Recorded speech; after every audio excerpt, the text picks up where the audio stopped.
In question 31, we're told there are a total of 7 spots on each pair of opposite faces on a conventional die, but these are 2 unconventional dies. They both have faces with 1, 2, 3, 4, 5 and 6 spots, but none of the opposite pairs on either die have a total of 7 spots. And all 6 pairs happen to have a different total. 6 pairs, i.e. 3 pairs on each die, all of them have separate different totals. Here are 2 views on one of the dice, one of the 2 dice. So this is all one dice but different angles. We're then asked to work out what numbers are opposite 1 and 6 on the other die. Well, let's stick to what we know about this die. Because we can clearly see we have 6, 3, 4, 2 and 1, this only leaves 5, so 5 must be opposite 6, i.e. the one that we can't see. So we have one combination, 6 to 5. I'll mark out that this is all die 1. So 6 to 5, that sums to 11. We can use this notation for our pairs. So, what else do we know?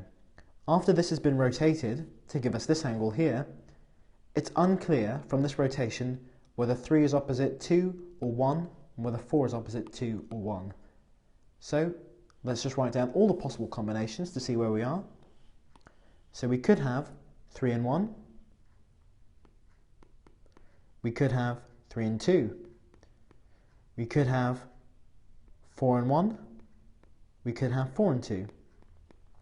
Let's work out the sums of all of these, which is 4, 5, 5 again, and 6. So because no 2 opposites can sum to the same value, we know that this and this must be the 2 combinations. These 2 here both sum to 5. So let's get rid of these. So these are our 2 combinations, which alongside 6 and 5 tell us exactly all the combinations on our first die. Now from here we can jump straight to the answers. So here are the possible answers on our right. We can see that we have A through G. So let's go through each of them and assess whether any of them are possible. So on the second die, could 2 be opposite 1 and 3 be opposite 6? Well, that would mean that we'd have 5 opposite 4. So we can write that down. That would mean that 5 is opposite 4. Given that 5 and 4 and 3 and 6 both sum to 9, this can't be true. So we can get rid of A. Looking at option B, 2 is opposite 1, giving 3. 4 is opposite 6, giving 10. That would leave 5 opposite 3, which gives 8. So let's write that down. So far this seems viable because these totals, 3, 10 and 8, don't happen to clash with our 3 totals here, and they all seem to coincide with each other. So let's bear that in mind. Option C, 4 is opposite 1, that gives 5. 2 is opposite 6, that gives 8. That leaves 5 being opposite 3, which also gives 8. So we have to say that this one's wrong because it has 2 which sum to 8. D, 4 is opposite 1, 3 is opposite 6.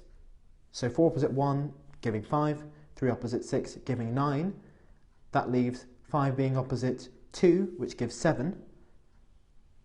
But we know from this, hold on, so we can write,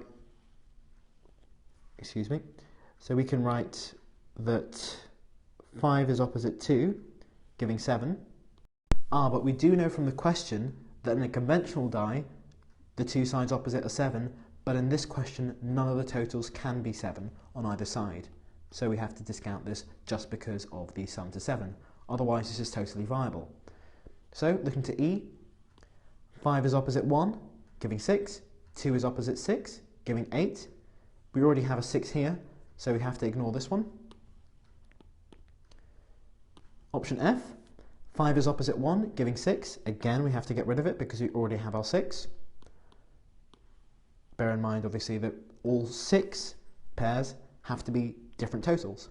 Finally, we have G, 5 is opposite 1, giving 6, and again, we can get rid of it. So that only leaves B as being our viable option. So we didn't even have to work out, short of looking at the answers, what all the individual pairs were and what the die looked like. So it's a good tip to always jump to the answers if you've worked out everything that you have from the material in the question. So we can say our answer is B.